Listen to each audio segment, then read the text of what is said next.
Hi everybody, I'm going to read off a couple correspondences again in the interest of keeping my insane daily video marathon from consuming a large chunk of my day. The first one has to do with what exactly I'm doing with this whole Nomad science thing. The other has to do with that paper, Active Inference Goes to School.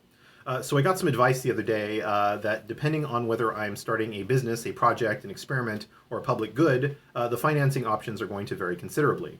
So what am I trying to do? Now, before I read my response, I'll just say that I think I'm generally swimming in a cauldron of subtle considerations here.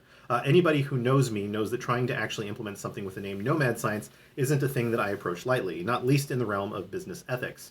If I had to boil this down into three key influences, I'd mention the digital distributism described in Douglas Rushkoff's book, Throwing Rocks at the Google Bus, the crystal clear characterization of nomadology in Eugene Holland's Nomad Citizenship, and the only book I know of that discusses distributist business ethics, The Vocation of Business by John C. Mackay. There's a lot of more recent and adjacent details to go into in terms of the perspectives and writings of the Peer-to-Peer Foundation and of Michelle Bowens, for example, but this is a start. So here's my response.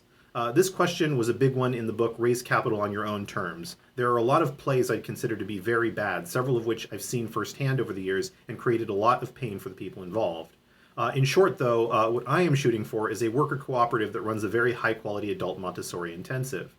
The three most important things to me personally are the quality of that offering, the chemistry and inventiveness of the early crew, and that the company remains self-managed. At first by that crew, and then on a scaling trajectory perhaps similar to the manufacturing co-op Mondragon, which is essentially a multi-stakeholder co-op.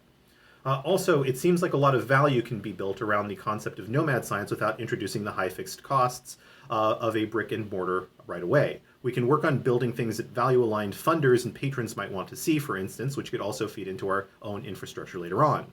And of course, we can also develop online revenue streams. I'm personally committed to brick and mortar because I don't think the degree of serendipity and close ties can be simulated in any other way. A good program will draw people from all over the world to attend it. And building something that good is definitely part of the adventure.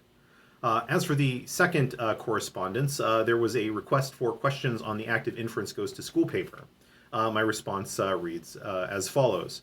The things in this paper that resonated the most with me were, one, that Montessori participants demonstrate much lower affective repercussions when making mistakes, two, the art of integrating large language models into a self-directed environment.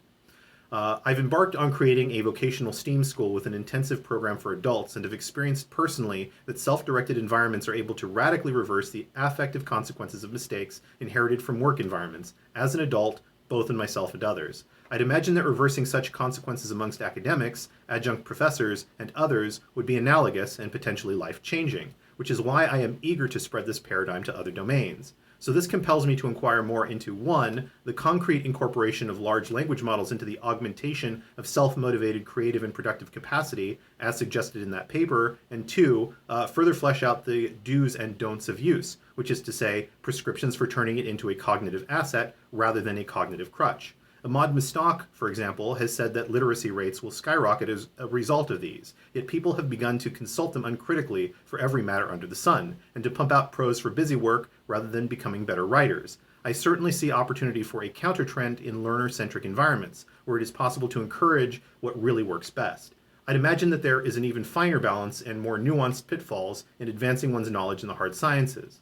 The part of the paper on actual methods was left somewhat open, so I'd love to see more of this or be pointed in a rich direction.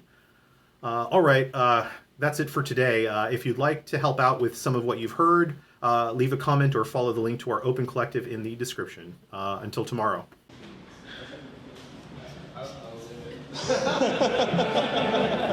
It's okay, it's completely insane, I know. Yeah.